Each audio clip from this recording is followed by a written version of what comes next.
My hair needs some moisture. It needs some moisture. I have not been using a shower cap. Girl, what is this? There are some people. Who are y'all? I think they are called dandruff. I don't know, it's white. I don't know if it's dandruff. I really could have just been I had some sugar gums that literally could be sugar. Some gummies that had that are frosted with sugar. Or that could be, like, I really don't even know. Anyways. Yeah, I really wanted to do put this out there. I see so many narcissistic videos that I was wondering if people women and men that see these videos, if they understand that a lot of that belief that your counterpart is the narcissist, if the person listening to the videos to run a checklist if their counterpart is a narcissist, and then listening to videos to see if their counterpart is just how to learn more information on them. I think that there's less videos talking about what the other person is still responsible of. So I do believe my partner has narcissistic tendencies, personality, character, whichever, however it needs to be phrased. But I also believe that there is a lack of is it intuition? What is it when it's just self-awareness. That's what I mean. I think there's a lack of self-awareness that also comes into the video, or sometimes the videos are limited. A lot of people cater their videos to the amount of time that they are given from the different social media apps in which they use to share information and distribute their knowledge on this topic or whichever. So let's say I do believe that my spouse has narcissistic tendencies. However, I also don't need to be ignorant of the fact that there are some things that I do that do cause my spouse to exhibit these tendencies. So, do we really think that we are innocent in the situation? I'm putting shea butter on. Do we really think that there's nothing that we're doing? I think not just with the videos that are on social media, because I see so many, and that's because at one point in time when I was seeing videos, I didn't know what the term narcissist meant, but what the therapist and what the clinician and what the scorned woman and man was saying resonated with me so much. All right, y'all, hold on. Here's the truth. Girl, I have a dry spot. Girl, that ain't no damn sugar. All right. So anyways, I need to wash my hair. Girl, shea butter is my friend. Finally. Oh my God. All this time. Y'all see all the rest of my 200 videos. My lips are sorrowful. Just, oh my God. Girl, everybody get y'all some shea butter. Some organic shea butter. Okay, so anyway, I think that there's such amount of, is it pride or is it blindness or both? I think there is a amount of spiritual, is not just spiritual. How can someone that is not saved let me use the correct terminology. There are some people that are oblivious to the fact that they should at least consider that there is something within them that does contribute to the other person, that doesn't negate that the other person that is a narcissist or having narcissistic tendencies, whether they're diagnosed or whichever, whom they presume to be having narcissism within, the counterpart, the sufferer, the abused, the narcissist victim is going to find another narcissist if they don't check within themselves what they too have that attracts narcissists, that makes them blind to narcissists, that makes them want to submit to narcissists and attract narcissists. I finally said it 5 minutes into the video. Listen, it's right now that I have realized that had I had left earlier, had I had the funds, the resources, to the courage, even the mindset, just like really committed within myself, I'm out of here, I never would have been able to get where I am now. So I can't bring it into specifically one term, but I definitely can say that I have something within me now, finally, that when I look at certain men and women, there's something that disturbs me, and I find so much joy in that. There's something in the man or the woman that disturbs me when they behave like when they demonstrate the narcissistic characteristics that my spouse does. Finally, do you know how much more advanced I am now than the person who would have just left, than myself who would have just left? I don't like what's going on. I'm out of here. I mean, at face value, that sounds logical. But now that I have the capability to be disturbed, turned off, put off by the person that some of the tendencies are to be controlling. Some of the tendencies are to withdraw the the reality that I do have a say in things, or to present as though these are the only two options. It's either you do this my way or you do this way, or it looks as though I'm cooperating with you, but I'm actually not. It's at your expense. So teaching, just remembering that I do have a say in things that take up my time, my space, my joy, my peace of mind, my resources, because I've been in a relationship where someone will constantly present as though there's no other way. This is the only way. This is the only option.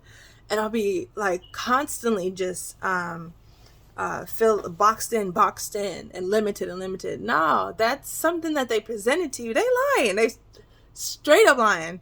So now when someone speaks that way, I'm not triggered. Am I triggered? I am triggered, but just because I laugh inside.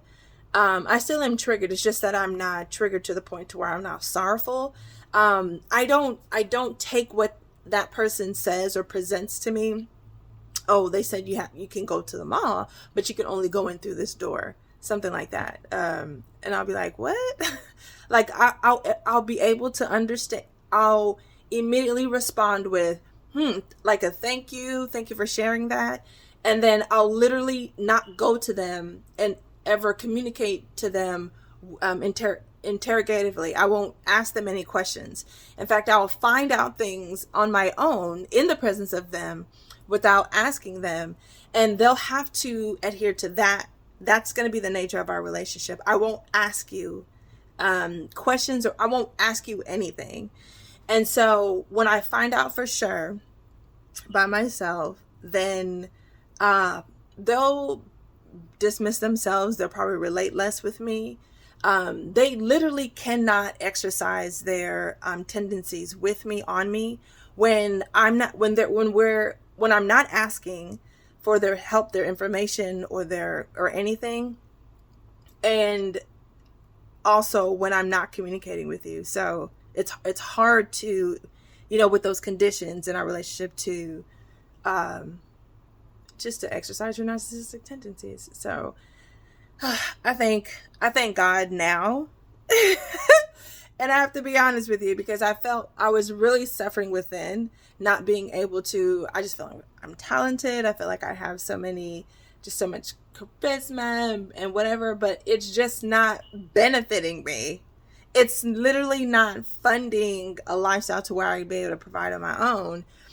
And I've been like then maybe those things are not true. Maybe I don't have as much charisma or personality as I thought I do. Or I don't have as much talent because I write books for other people.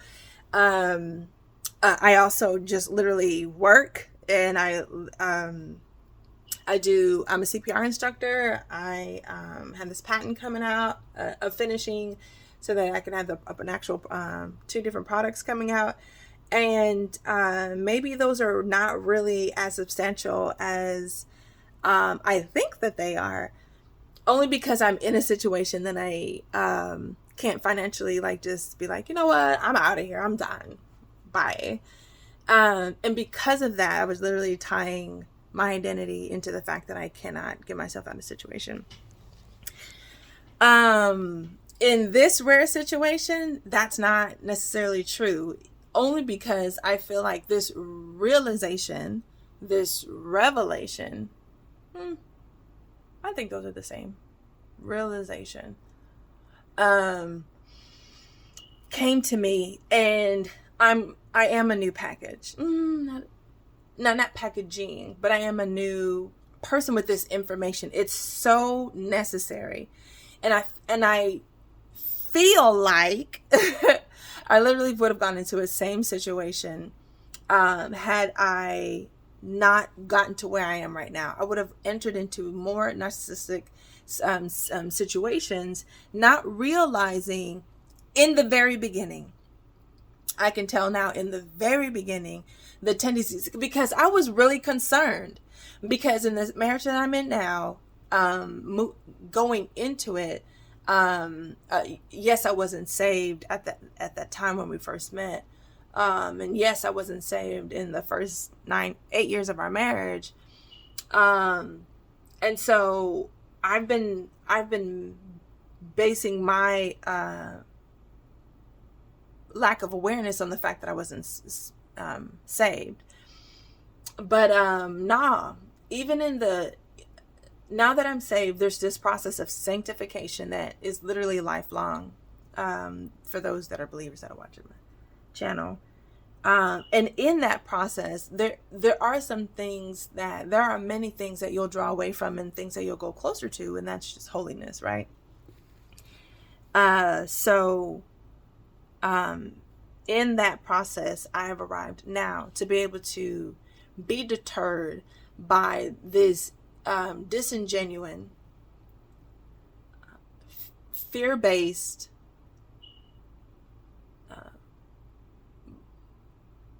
just outward blindness that you can almost smell on the person in the very beginning. So I felt like I may have to go far in a business relationship, in a friend relationship, in a any kind of relationship, and then have to get the real deal of the person, and then just waste time in the beginning. But no, narcissism is just like any other characteristic, where spend some time with them in a day and then you'll be able to discern that. But you're really going to have to do a lot of listening and not a lot of talking. And with your talking, it's going to have to be spiritually strategic. Ooh, a whole burger. Hold on. Now, I feel like, I feel strongly that some narcissists will be able to emulate you as you're talking to them, and they'll learn the kindness that you are, and then they'll be able to reflect that back to you. I'm just going to pick my nose on camera. It's okay. And that I may not be able to pick up on unless I'm silent. So if you're silent and I mean strategically silent, you just, you're still paying attention, giving them eye contact, and you're still engaging just non-verbally, then, the conversation can go on for a length of time. However, to be able to find that difference between not just between someone who is a narcissist and someone who isn't, someone who doesn't have a genuine identity that is connected to the just truth truth. You're definitely going to need to know God's love and God's truth. Like, that's how you're going to be able to know whether or not they are connected to God's love and God's truth. Like, if they're actually living here on earth for God in heaven. There's going to be some originality that they have.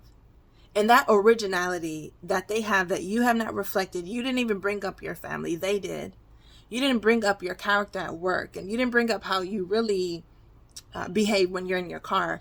They brought it up. When they bring it up, they're telling the truth on themselves, and they're going to not have anything to base off of. They won't have any of your material that you already supplied them with to now use to respond to you so that they can relate and connect with you. This is what made me think that he was is it a psychopath or a sociopath? And that's one of the characteristics of either a psychopath or a sociopath. They don't have that identity. They literally just take from you what you just said, and they'll use different terms, but they're saying what you just said. And at face value, you'll think that you're connecting, but for those who know God's truth and how genuine God is, like he is the organic, he's Alpha and Omega, right? We know the names and the titles that God holds, but the difference between I said this one time talking about Jehovah's Witness, that they're very close to actual believers in how they present themselves. First off, they seem very adamant about trying to reach to the people, because you'll find them on the street corners. I was in downtown Dallas when I was seeing them, and then they were just emerged in multitudes of people. So they were trying to connect to the people. They don't stay just in the actual church house. I don't know what they call it, their temple. I think it's actually called a temple. So, and then they just dress really well, present themselves very, very well. But overall, they counterfeit. And the thing is that at the end of the day, with counterfeit anything, you're going to get the due justice with something that is counterfeit. So you're going to get close, but no cigar. And with anyone who is disingenuous, who is coming off as though you are connecting with them, you have to be you have to pass them. Your goal cannot be to connect with them. Your goal has to be to honor Yahweh Elohim in all things, so that when you're speaking with someone, you're relating with someone, there will be a disturbance in the things that and how they behave and present themselves, or how they respond to things, or what they say, when it is not in alignment with what you know to be of God. But you have to be of God, otherwise you're really just going to create another pattern. You're going to create another cycle for yourself, another problem for yourself, to where it is not of God. Oof, finally got it out. Now, please leave in the comments how I could have said that in any other way, in a shorter way, and just said it directly, because I just discovered it, and I finally have arrived here. You could have told it to me yesterday, but I found it out today.